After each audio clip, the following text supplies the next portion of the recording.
Have you ever felt invisible in your own life? Imagine standing in a ballroom worth $20 million, watching your husband hold another woman's hand while the crowd whispers behind your back. That was Vivian's reality. She was the dutiful wife, the silent shadow. Her husband, Richard, thought he held all the cards. His mistress, Bella, thought she had already won the crown. But neither of them knew the secret buried in the property deed, a secret that only the silent grandfather knew. Stick around, because when the truth comes out, it doesn't just spill the tea. It burns the whole house down. The invitation was embossed with gold leaf, heavy enough to double as a weapon. The 80th birthday celebration of Alistair Montgomery.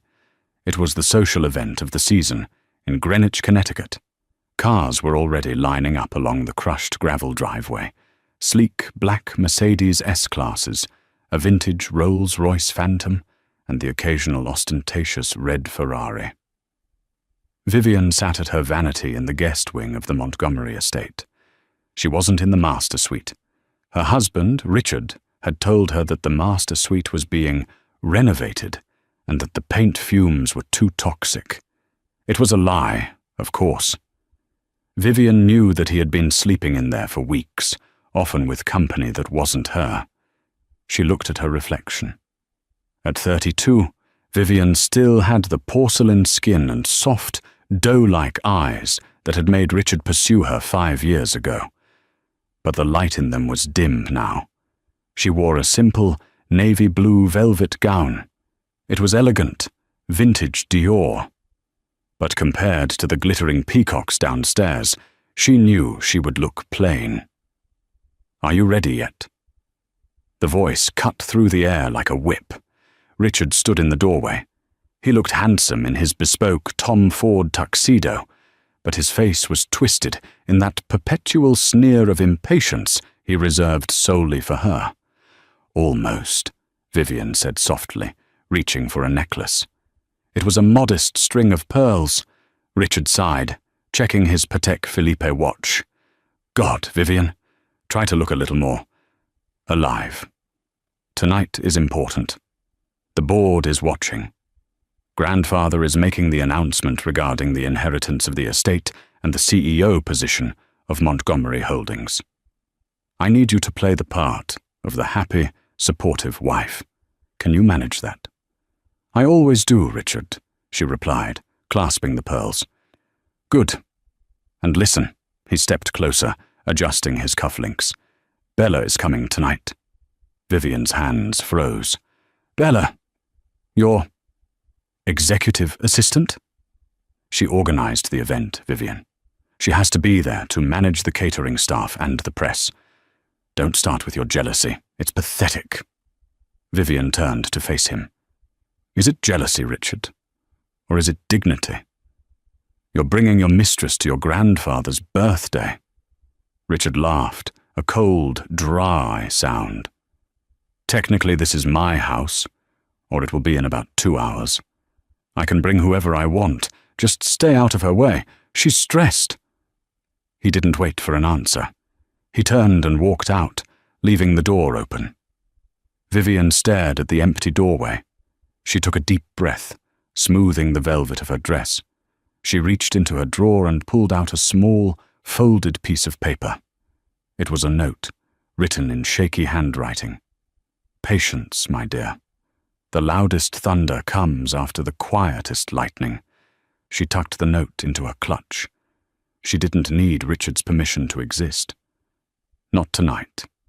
The ballroom was a sea of old money. Crystal chandeliers the size of small cars hung from the ceiling, casting a warm glow over the guests. Waiters in white gloves moved silently through the crowd, offering trays of Bollinger champagne and caviar blinis. Vivian stood near a pillar, nursing a glass of sparkling water. She watched Richard working the room. He was charming, charismatic, shaking hands with senators and tech moguls. He looked like the perfect heir. Then the doors opened, and the air in the room seemed to change. Bella walked in. She wasn't wearing the attire of an executive assistant. She was wearing a dress that screamed for attention, a bright scarlet Versace gown with a slit that went dangerously high up her thigh. It was tight, revealing, and completely inappropriate for a somber 80th birthday party. Her blonde hair was styled in loose, voluminous waves, and she wore diamonds that Vivian recognized. They were earrings Richard had claimed were lost during their trip to the Maldives last year. A murmur went through the crowd. The older ladies of the Greenwich Historical Society clutched their pearls. The men raised their eyebrows. Bella didn't care. She scanned the room, locked eyes with Richard, and smiled. A predatory, confident grin. She walked straight toward him, ignoring the guests she bumped into. "Richard!" she exclaimed, her voice just a little too loud. She placed a hand intimately on his bicep. "The florist was a nightmare, but I handled it." Richard looked nervous but pleased. "Good work, Bella. Everyone, you know Bella, my right hand at the firm." Vivian watched from the shadows. She felt a presence beside her. It was Aunt Margaret, Richard's formidable aunt, known for her sharp tongue and even sharper observation skills. "That dress is a declaration of war," Margaret muttered, sipping her martini. "She looks like she's attending a Las Vegas bachelor party, not Alistair's jubilee." "She likes red," Vivian said neutrally. "She likes your husband, dear," Margaret said, turning to look at Vivian. "And he seems to like letting her parade around. Why do you tolerate it?" "Because," Vivian said, her eyes fixed on Grandfather Alistair, who was sitting in his wheelchair in the corner, a tartan blanket over his knees. He looked frail, his head bowed. "Sometimes you have to let people show you exactly who they are." Just then, Bella spotted Vivian. Her smile widened, but it didn't reach her eyes. She whispered something to Richard, who looked uncomfortable but nodded. Bella grabbed 2 glasses of red wine from a passing waiter and sashayed toward Vivian. "Vivian," Bella chirped, "I didn't see you hiding there in the dark. You blend in so, well, like the curtains." Vivian stood her ground. "Hello, Bella. The event looks lovely." "It does, doesn't it?" Bella swirled the red wine in her glass. "Richard and I worked so hard on it. He has such specific tastes." But then again, she looked Vivian up and down. "I guess you know he has taste issues. That dress is charming. Did you get it at a thrift store? It smells a bit like mothballs." "It was my mother's," Vivian said quietly. "Oh, sweetie," Bella laughed, taking a step closer. "Sentimental value doesn't pay the bills. Richard needs a woman who looks like $1 billion, not a charity case. Is there something you need, Bella?" "I just wanted to make sure you were comfortable," Bella said, her voice dripping with fake concern. "It must be hard, knowing everyone here is waiting for Richard to take over the mansion. You'll probably be moved to the guest house permanently, or maybe out entirely." "We'll see," Vivian said. Bella narrowed her eyes. She took a step closer, feigning a stumble on her 6-inch stiletto heels. Whoops! It happened in slow motion. The glass of Cabernet Sauvignon in Bella's hand tilted forward. A dark, crimson wave splashed directly onto Vivian's chest, soaking the vintage blue velvet and staining the pearls Richard had bought her for their first anniversary. The room went silent. The music seemed to stop.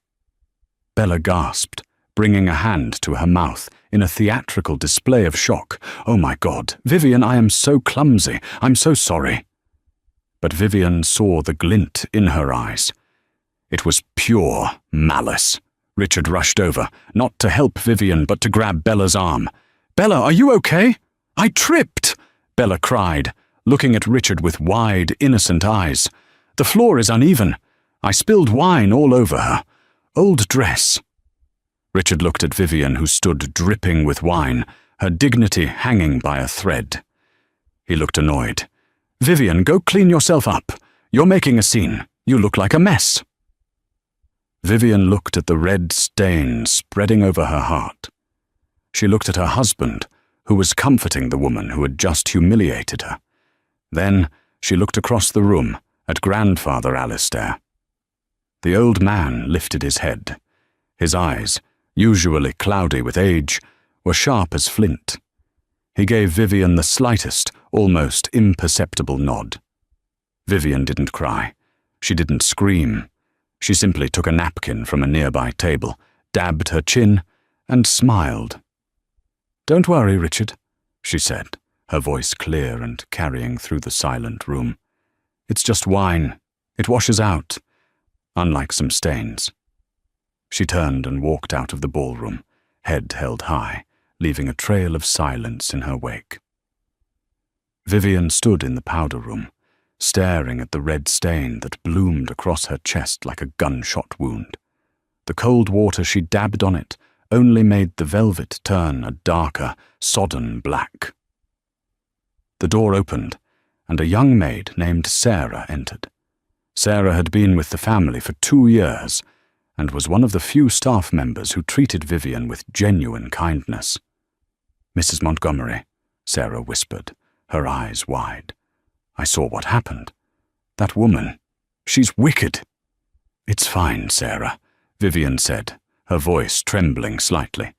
"It's just a dress." "It's not just a dress. It's humiliation," Sarah said, locking the door. "Wait here." Sarah disappeared and returned 2 minutes later, holding a garment bag. "I wasn't supposed to have this.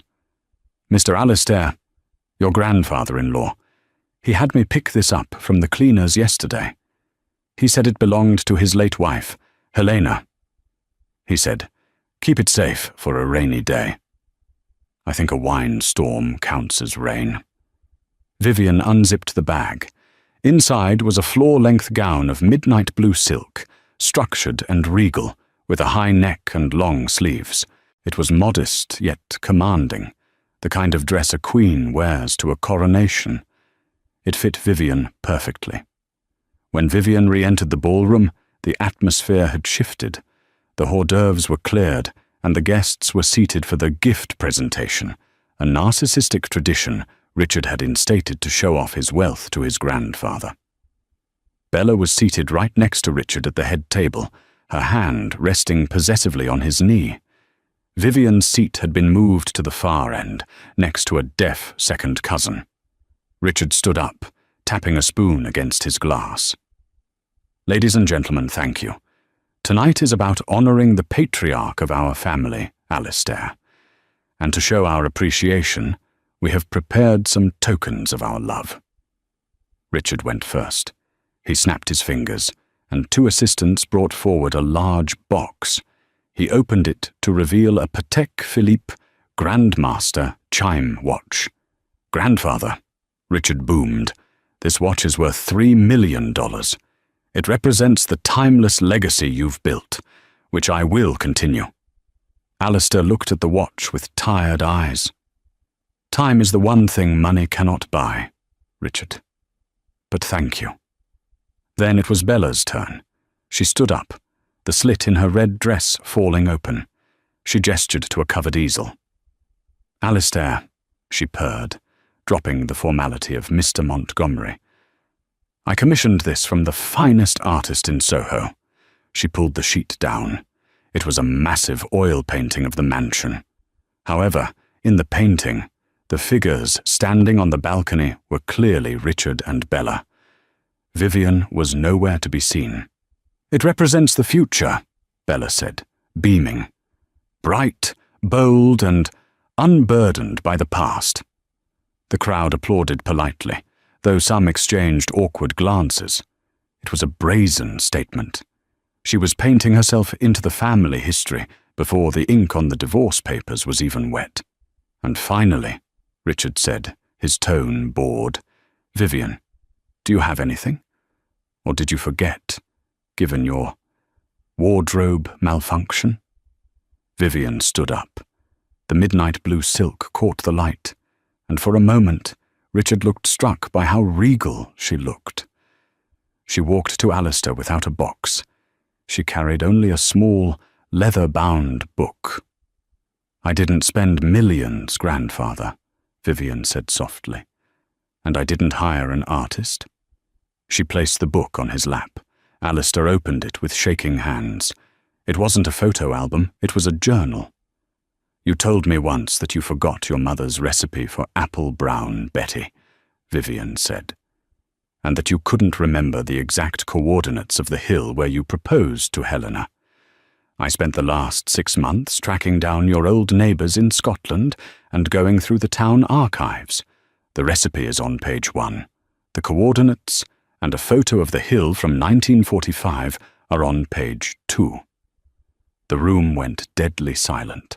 Alistair's hand trembled as he touched the old photograph. A single tear leaked from his eye. He looked up at Vivian, his expression unreadable, but his jaw set firm. "Sentimental trash," Bella whispered, loudly enough for the front tables to hear. She laughed, a tinkling, cruel sound. "We're talking about the CEO of a global conglomerate, and she gives him a cookie recipe? This is why she doesn't belong here, Richard. She thinks small." Richard chuckled, shaking his head. "It's a sweet effort, Vivian. A bit rustic. But thank you for trying." He dismissed her with a wave of his hand. "Now, on to the main event. The announcement regarding the estate." Vivian sat back down, her face burning. But as she looked at Alistair, she saw him close the book gently and place his hand over it, protecting it. The dinner service began, a 7-course affair of truffles and lobster. Vivian, feeling suffocated by the pretense, slipped away from the table between the 3rd and 4th courses. She needed air. She walked down the long, mahogany-panelled hallway toward the library. She intended to sit in the dark for a moment, but as she approached the heavy oak doors, she heard voices. "I can't wait another week, Richard. She's like a ghost, haunting my house." It was Bella. Vivian froze. The door was cracked open an inch. "Keep your voice down," Richard hissed. "The lawyers have the papers drawn up. Arthur says that if we present the divorce papers after grandfather signs the deed transfer tonight, she gets nothing. The prenuptial agreement has a clause about marital assets acquired during the marriage. The mansion is an inheritance. It won't be marital property. She walks away with the clothes on her back." Vivian pressed her hand over her mouth. They weren't just planning to leave her. They were planning to destroy her financially. "And the grandfather?" Bella asked. "He's looking sturdy. I thought you said he was senile." "He's old," Richard scoffed. "He barely knows what day it is. He liked that stupid scrapbook because he's stuck in the past. Once he signs the power of attorney and the deed over to me tonight, we can put him in that facility in Vermont. The Sunset Home. It's out of the way." "Good," Bella said. "I don't want a wheelchair scratching up these hardwood floors. I'm going to redo this whole library. White marble, modern art. Get rid of all these dusty books. Whatever you want, baby. Once he signs, I'm the king, and you're the queen." There was the sound of glass clinking. A toast. "To us," Bella said, "and to taking out the trash." Vivian felt a cold rage settle in her stomach. It wasn't the sadness she had felt earlier. It was something sharper. Ice. She realized then that her silence had been interpreted as weakness. Her loyalty had been seen as stupidity. She backed away from the door silently, her heels sinking into the plush Persian runner. She didn't run away. She walked back toward the ballroom. As she entered the hall, she ran into Arthur, the family lawyer. He was a small, nervous man who was clutching a leather briefcase. "Mrs. Montgomery," Arthur stammered. "Arthur," Vivian said, her voice dropping to a low, dangerous register. Does the grandfather know? Know what? Arthur sweated. That Richard plans to put him in a home in Vermont the moment the ink is dry? Arthur paled. I just follow instructions, Mrs. Montgomery. I have a duty to my client. Your client is Alistair Montgomery, Vivian reminded him. Not Richard. Not yet. She leaned in close. You better make sure the papers are in order, Arthur, because if there is a single mistake tonight, I will make sure the Bar Association hears about how you colluded to defraud a senior citizen. Arthur looked like he was about to be sick. He nodded hurriedly and rushed into the ballroom. Vivian smoothed her blue dress. She wasn't the victim anymore. She was the witness, and the trial was about to begin. The clinking of silverware stopped as the lights dimmed. A spotlight hit the head table. Richard stood up, looking flushed with wine and victory. And now, the moment we have all been waiting for. The man who started it all. My grandfather, Alistair Montgomery. Richard applauded enthusiastically, and Bella joined in, clapping her hands high in the air like a seal. Alistair wheeled himself to the microphone. He declined Richard's offer to help him stand. He adjusted the mic, the feedback screeching for a second, making Bella wince and cover her ears theatrically. 80 years, Alistair rasped. His voice was weak, but it carried a strange resonance. I have built this company from a garage in Brooklyn to a skyscraper in Manhattan. I have bought houses in Paris, London, and here in Greenwich. Hear, hear, Richard shouted, raising his glass. Alistair didn't look at him. I have spent my life accumulating value, stocks, bonds, real estate. But as the end of my tenure approaches, I have been forced to ask myself, what is the real owner of a legacy? He looked out at the crowd. Is it the one who carries the name? Alistair asked. Or is it the one who carries the honor? The room was silent. Richard looked confused. This wasn't the speech he had written for the old man. My grandson, Richard, Alistair said, gesturing to him. Richard puffed out his chest. You have run the company for 2 years as acting CEO. Profits are up 10%. 12%, Richard corrected, grinning. And morale is down 40%, Alistair added. Richard's smile faltered. And you, Bella, Alistair continued, turning his gaze to the woman in red. Bella started, surprised to be addressed. She put on her best charming smile. Yes, Alistair? You have organized a beautiful party. You have managed the staff with vigor. Thank you, Bella preened. You have also, Alistair said, his voice hardening, spilled wine on my granddaughter-in-law, insulted her dress, and mocked a gift that meant more to me than your entire portfolio. The room gasped. A collective intake of breath sucked the air out of the ballroom. Bella's mouth dropped open. Oh, don't look shocked, Alistair snapped, his voice suddenly strong, booming with the authority of the tycoon he once was. I may be in a wheelchair, but I am not deaf, and I am certainly not blind. Richard stood up abruptly. Grandfather, you're tired. You've had too much champagne. Let's get you to bed. Arthur, bring the papers. We'll sign them in private. Sit down, boy, Alistair roared. Richard froze. He hadn't been yelled at like that since he was 12. He slowly sat down. We will sign the papers right now, Alistair said, in front of everyone. Arthur, bring the deed to the mansion and the transfer of control for Montgomery Holdings.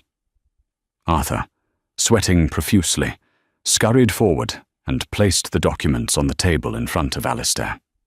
This mansion, Alistair said, picking up a heavy fountain pen, has been in the family for 4 generations. It requires an owner who understands that a house is not a showroom. It is a sanctuary. He looked at Richard. Richard, you told your mistress in the library, yes, the library has an intercom system, you idiot, that you plan to ship me off to Vermont. Bella turned pale. Richard looked like he had been slapped. Grandfather, that was a joke, a misunderstanding, Richard stammered. Silence, Alistair commanded. He looked at Vivian. She was sitting quietly, her hands folded in her lap, the blue silk dress flowing around her. Vivian, Alistair said, his voice softening. You have been the only person in this house who hasn't asked me for money. You're the only one who asked me how I felt. You cleaned my glasses when my hands were too arthritic. You read to me when my eyes failed. And tonight, you stood tall while these vultures picked at you. Alistair uncapped the pen. Richard, you wanted the house. You wanted the title. It's my birthright, Richard shouted, losing his composure. I am the only male heir. Being a man is about character, Richard, Alistair said coldly. And you are a child. Alistair signed the document with a flourish. He handed the paper to Arthur. Read it, Arthur. Out loud. Arthur's hands shook so hard the paper rattled. He adjusted his glasses and looked at the signature, then at the name printed on the beneficiary line. Arthur swallowed hard. The deed to the Montgomery estate in Greenwich, along with the controlling 51% stake in Montgomery Holdings. Arthur paused, looking at Richard with terror. Transferred to whom? Richard screamed, slamming his fist on the table. Arthur whispered the name.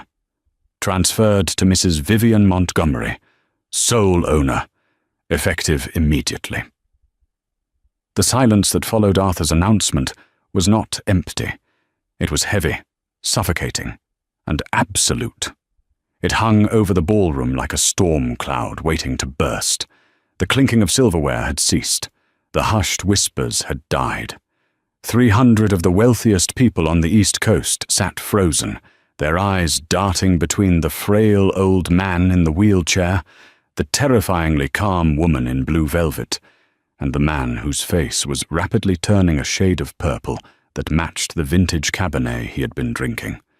For 10 agonizing seconds, Richard Montgomery simply stared at the lawyer. His brain seemed unable to process the sequence of words he had just heard. Vivian, sole owner. Immediately. Then, the dam broke.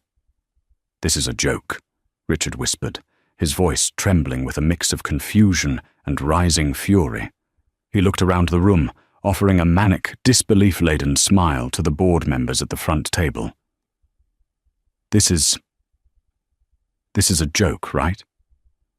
Grandfather's sense of humor, it's a test. When no one laughed, when the board members simply stared back at him with cold, calculating expressions, Richard's composure shattered. He lunged toward the table, knocking over a crystal water pitcher.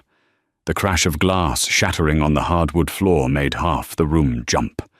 Richard grabbed the deed from Arthur's trembling hands, crumpling the thick, legal-grade paper as he scanned it frantically.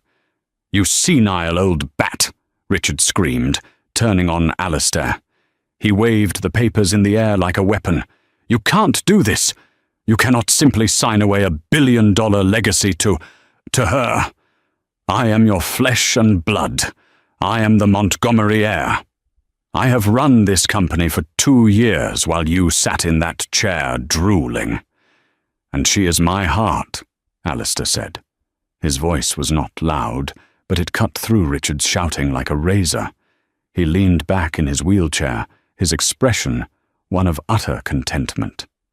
"Something you seem to lack entirely, Richard. Blood makes you a relative. Loyalty makes you family. You are merely a relative." Richard looked like he was about to strike the old man. The tension was palpable. Security guards at the perimeter tensed up, hands hovering near their earpieces. But before Richard could move, Bella sprang into action. She stood up, her red Versace dress suddenly looking less like a power statement and more like a desperate costume. The predator had become the prey, and she knew it. Her eyes darted around the room, calculating the odds, realizing her golden ticket was dissolving before her eyes. She grabbed Richard's arm, her nails digging into his tuxedo jacket. "Richard, stop screaming. You look insane," she hissed, then turned to the crowd, putting on her most authoritative executive voice. "Please everyone, stay calm. Clearly Alistair is having a medical episode. He is not in his right mind." She pointed a manicured finger at Arthur. "You, lawyer, you know this is illegal. He is mentally incompetent. Look at him. He's trying to give the company to a housewife who doesn't know a balance sheet from a baking sheet. We need a doctor immediately. We can have him committed tonight. I want the papers annulled on grounds of dementia." "Excuse me?" The voice was cool, smooth, and amplified. It didn't come from the table. It came from the speakers. The room turned. Vivian had moved.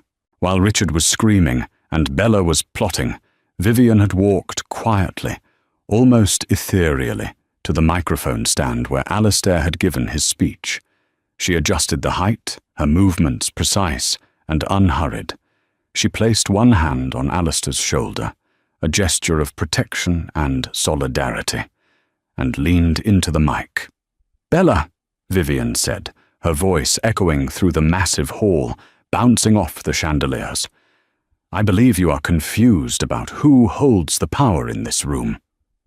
Bella let out a shrill, incredulous laugh. She stepped away from Richard, hands on her hips. "Power? Honey, holding a piece of paper doesn't give you power. I am the VP of operations. I organized this event. I run the staff. You are just the ex-wife-to-be who got lucky with a senile old man's pen.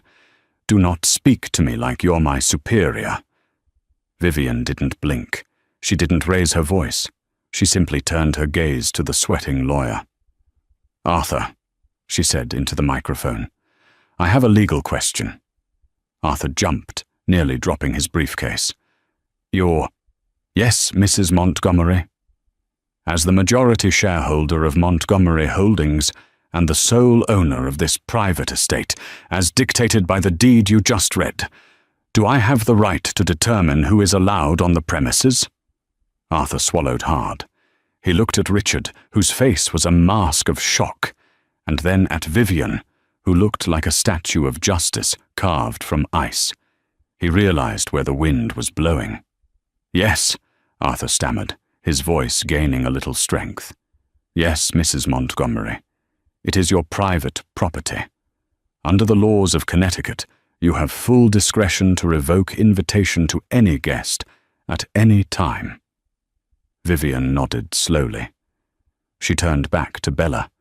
The room was so quiet you could hear the rain beginning to tap against the floor-to-ceiling windows. "Then, Bella," Vivian said, her tone devoid of anger, replaced by a crushing indifference, "I am revoking your invitation. You are trespassing. I want you out. Now." Bella's face went white, then crimson. "You can't make me leave. Richard, tell her. Tell her she can't throw me out of our party." "Security," Vivian said. It wasn't a question. It was a command. Two large men in black suits, who had been standing by the service doors, stepped forward. They weren't the usual event security hired for the night. They were Alistair's private detail, men who had served in the military, men who had known Vivian for years, and had watched silently as she was mistreated. They had been waiting for this order all night. They moved with terrifying speed, flanking Bella on either side. "Ma'am," the lead guard, a man named Henderson, said firmly, "you need to vacate the premises." "Don't touch me!" Bella shrieked, batting Henderson's hand away. The facade of the sophisticated executive crumbled completely. "Do you know who I am? I am the future Mrs. Montgomery. I will have your jobs. I will sue you into poverty." She lunged toward Vivian, her face twisted into a snarl. "You pathetic little mouse. You think you can embarrass me? I made this family relevant again." Henderson didn't hesitate. He grabbed Bella by the upper arm, firmly, professionally, but with zero tolerance. The other guard grabbed her other arm. "Let go of me!" Bella screamed, her heels skidding on the polished parquet floor as they began to physically drag her toward the double doors. "Richard, do something! She's humiliating me! Help me!" Richard stood frozen. He looked at the deed in his hand, then at the woman screaming his name as she was hauled away like an unruly patron at a dive bar. He looked at the walls of the mansion, the Rembrandts, the silk tapestries, the sheer, overwhelming wealth that surrounded him. The gears in his head ground together. He realized the money was gone, the power was gone, the title was gone. And suddenly, the woman in the red dress, screeching obscenities at the security team, didn't look like a prize. She looked like a liability. She looked like the anchor that was dragging him down. "Richard," Bella pleaded, her voice cracking as she neared the exit. "Why aren't you helping me?" Richard turned his back on her. He adjusted his cuffs. He took a sip of someone else's wine. He didn't look at her.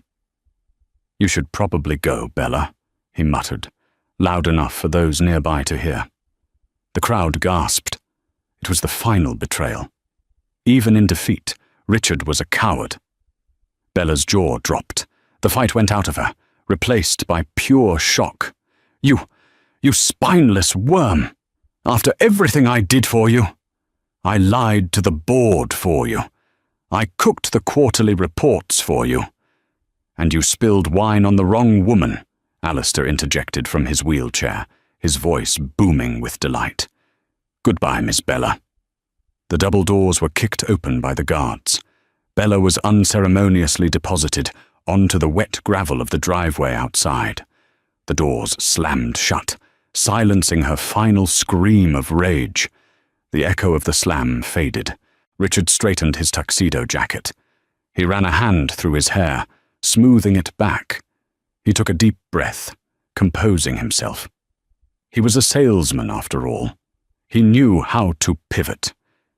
He put on a shaky, charming smile, the one that had won Vivian over 5 years ago, and turned to his wife. "Well," Richard chuckled nervously, spreading his hands. "That was intense. I'm sorry about the drama, everyone. But she's gone now, Viv. Honestly, I'm glad you got rid of her. She was becoming unhinged, a distraction." He took a step toward Vivian, walking up the steps of the dais, invading her space. "Look, Grandfather had his fun. He wanted to teach me a lesson about humility, right? Message received, Grandfather. Loud and clear." He looked at Vivian with pleading, puppy dog eyes. "But we're a team, right, babe? Husband and wife, till death do us part. We can run this together. I know the business side, you own the assets. It's perfect. What's mine is yours, and what's yours is mine. That's the vow." Vivian stared at him. She looked at the man she had washed clothes for, the man she had waited up for, the man she had cried over 1,000 times.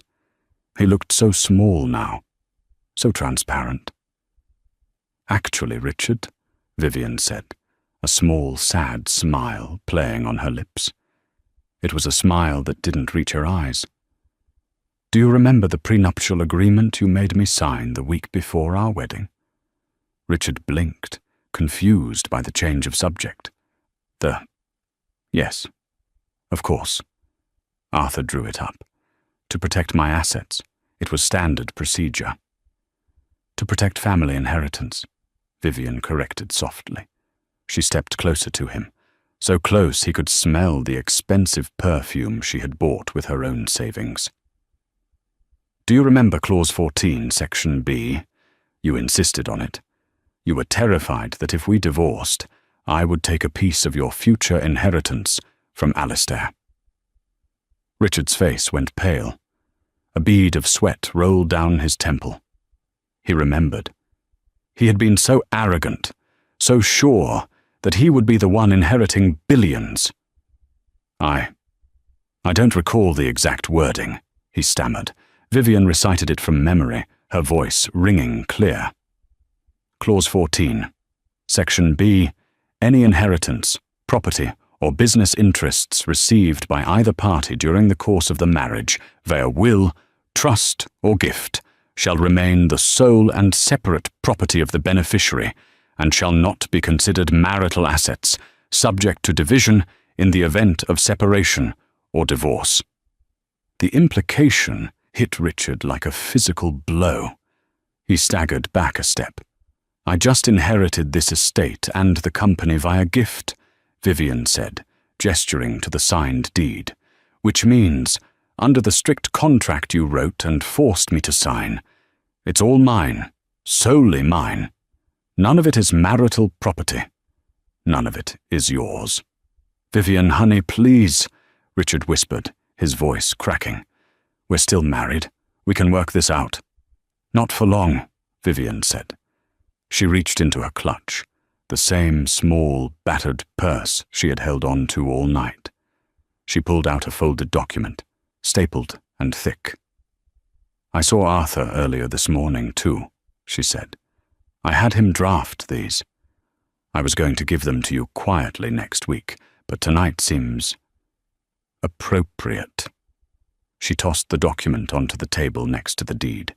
It landed with a heavy thud. Petition for dissolution of marriage. Get out of my house, Richard. Richard stared at the papers. He looked at the board members, who were now openly smirking. He looked at Aunt Margaret, who raised her martini glass in a silent toast to Vivian. But where will I go? Richard whispered, panic finally setting in for real. My wallet. My credit cards are linked to the company account. Alistair cleared his throat. I cancelled those cards 10 minutes ago via the banking app on my phone. Amazing technology these days. The old man grinned.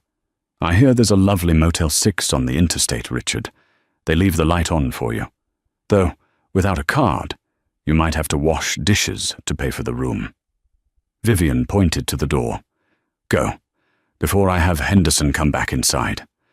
Richard opened his mouth to speak, to beg, to scream, but he looked into Vivian's eyes and saw nothing there for him. No love, no hate, just emptiness. He turned, shoulders slumped, and began the long, lonely walk to the door, the sound of his footsteps the only noise in the room, until the heavy doors closed behind him, shutting him out of the world he thought he owned. The heavy oak doors clicked shut, sealing Richard out of the world he had assumed was his birthright. Inside the ballroom, the silence that had gripped the room finally broke. It started with a nervous cough, then a murmur, and then the floodgates opened. The atmosphere transformed instantly. The same socialites who had laughed at Bella's jokes and ignored Vivian for 5 years suddenly surged forward like a tide. Vivian! Darling, it was Mrs. Vandermeer, the head of the charity committee, pushing her way to the front. I always said you had such a quiet strength. About that luncheon next Tuesday, we would be honored to have you. Mrs. Montgomery, Mr. Sterling, a senior board member who had spent the entire evening ignoring Vivian to brown-nose Richard, was now bowing slightly. Remarkable display of leadership. Truly. If you need any guidance during the transition, my firm is at your disposal. Vivian stood at the head table, her hand resting on the back of Alistair's wheelchair. She looked at the sea of eager, shifting faces. She saw them for what they were, sunflowers turning toward the brightest light. She didn't smile. She didn't bask in the adulation. She simply leaned into the microphone one last time. Thank you, everyone, she said, her voice cool and final. However, it has been a long, emotional evening for my grandfather and myself. The celebration is over. Please finish your drinks and vacate the property. The staff will see you out. A ripple of shock went through the room. You didn't just kick out the Greenwich elite. You let them drink until dawn. "You heard the lady," Aunt Margaret bellowed from the back of the room, raising her glass. "Show's over. Go home to your own mansions." Slowly the crowd dispersed. The air of judgment had been replaced by an air of fear and respect. Vivian Montgomery wasn't a doormat. She was the gatekeeper, and she had just slammed the gate. Outside, the rain had started in earnest, a cold, biting New England drizzle. Richard stood on the gravel driveway. His tuxedo was already damp. He patted his pockets frantically. No wallet. No phone. Alistair hadn't been joking. His phone had been remotely wiped and locked by the company's IT security protocol, a measure Richard himself had installed for rogue employees. He was a rogue employee. He saw a pair of tail lights fading into the mist. It was the limousine he had hired for the night. Bella was inside it. "Bella!" Richard screamed, running a few steps after the car. "Bella, wait! Come back!" The car didn't slow down. He watched as the brake lights flared briefly, not to stop, but to navigate the turn out of the estate, leaving him behind. She had taken the ride. She had probably taken the stash of emergency cash he kept in the glove compartment. Richard stopped running. He stood alone in the dark, the massive, glowing mansion looming behind him like a fortress he had failed to conquer. He checked his pockets one last time and found a single object, a crumpled paper napkin with a cocktail onions garnish wrapped in it. He sat down on the stone curb of the fountain, the rain soaking his Tom Ford suit. For the first time in his life, Richard Montgomery had absolutely nothing. Inside the mansion, the house was finally quiet. The catering staff moved silently, clearing away the debris of the battle. Vivian pushed Alistair's wheelchair through the French doors and out onto the covered terrace. The sound of the rain was soothing now, washing away the toxicity of the evening. She locked the brakes on his chair and sat on the wicker bench beside him. For a long time, neither of them spoke. They just watched the rain fall on the perfectly manicured hedges. "You knew," Vivian said softly, breaking the silence. "You knew the whole time what they were planning." Alistair sighed, a sound that seemed to rattle in his old chest. "I suspected. A man doesn't build an empire without learning to spot a snake in the grass. But I didn't know if you would fight back." He turned his head to look at her. His eyes were clear, the cloudiness of feigned senility gone. "I gambled, Vivian. I treated you like a servant to see if you would leave. I let Richard bring that woman here to see if you would break. I needed to know." "Know what?"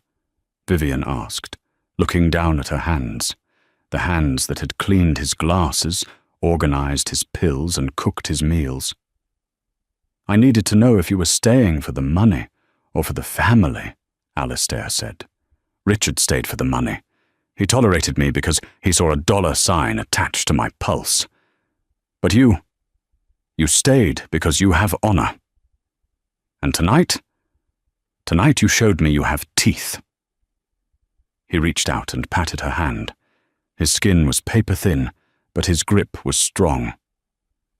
"I don't know how to run a conglomerate, grandfather," Vivian admitted, the adrenaline fading, leaving her feeling small again. "I'm a housewife. I have a degree in art history I haven't used in 10 years. Business isn't about knowing how to build the engine," Alistair said firmly. "It's about knowing where to steer the ship. You have decency, Vivian. That is the rarest commodity in the world. You'll hire the right people to do the math. You'll fire the vultures like Sterling. You will lead with a conscience." He chuckled darkly. "Besides, you handled Bella better than my head of security could have. I am revoking your invitation." "That was poetry, my dear. Pure poetry." Vivian looked down at her blue dress. The hem was stained dark with wine, heavy and ruined. She stood up and walked to the edge of the terrace. "I'm going to change," she said. I think I'm done with velvet." "Good," Alistair nodded. "Wear the silk. It suits the CEO." 6 months later, the Montgomery Holdings skyscraper in Manhattan was a monolith of glass and steel reaching into the clouds. On the 40th floor, the atmosphere had changed. The sterile, terrified silence that used to permeate the hallways under Richard's reign of terror was gone. People were talking. There was energy. Vivian sat in the corner office. The grey leather furniture was gone, replaced by warm cream tones and navy accents. A vase of fresh hydrangeas sat on the desk, not roses. Sarah, the former maid from the Greenwich estate, walked in.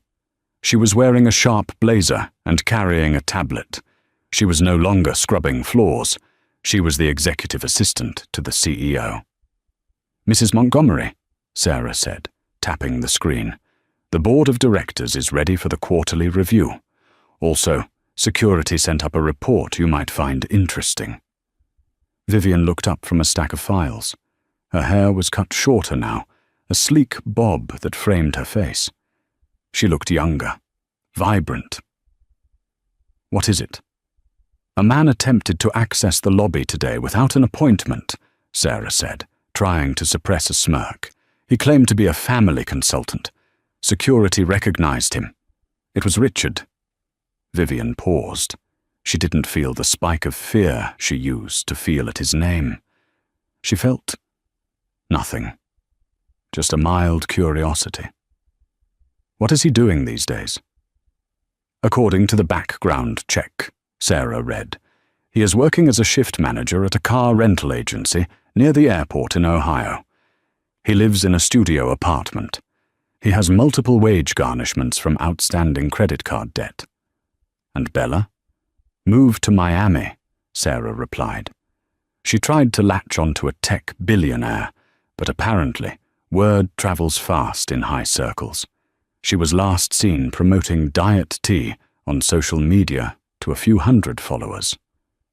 Vivian nodded slowly. "And grandfather?" "He's in the conference room already," Sarah smiled warmly. "He's teaching the new interns how to play poker." Vivian stood up. She smoothed her suit jacket, a crisp, white-tailored piece that looked nothing like the shadows she used to hide in. "Let him in," Vivian said. "Richard?" Sarah asked, surprised. "No," Vivian laughed, a bright, genuine sound. "Let Richard stay in the lobby. I meant the grandfather. Let him teach the interns. It's good for morale." She walked toward the door, then stopped at the mirror hanging by the entrance. She looked at her reflection. The sad, doe-eyed girl was gone. Staring back was a woman who had walked through the fire and came out holding the torch. "Sarah." "Yes, Mum." "Send a message to the lobby security," Vivian said, grabbing her file. "Tell Richard that appointments are reserved for shareholders only, and offer him a validation ticket for parking. I hear those rental car wages are tough." She walked out of the office, her heels clicking rhythmically on the marble floor, heading toward the boardroom to run her empire. And that, my friends, is the story of how Vivian Montgomery went from a bullied wife in the shadows to the CEO in the spotlight. It's a powerful reminder that sometimes the quietest people are just waiting for the right moment to roar. Richard and Bella learned the hard way that when you strip someone of their dignity, you better be prepared for them to take everything else in return. What do you think of Vivian's final move? Was leaving Richard to work at a car rental agency enough justice, or should she have done more? And did Grandfather Alistair wait too long to step in? I want to hear your theories in the comments below. If you enjoyed this roller coaster of drama, revenge, and sweet justice, please hit that like button. It really helps the channel grow. Share this video with someone who needs a reminder to stand up for themselves, and don't forget to subscribe and ring the bell so you never miss a story. Thanks for watching, and remember, the best revenge is massive success.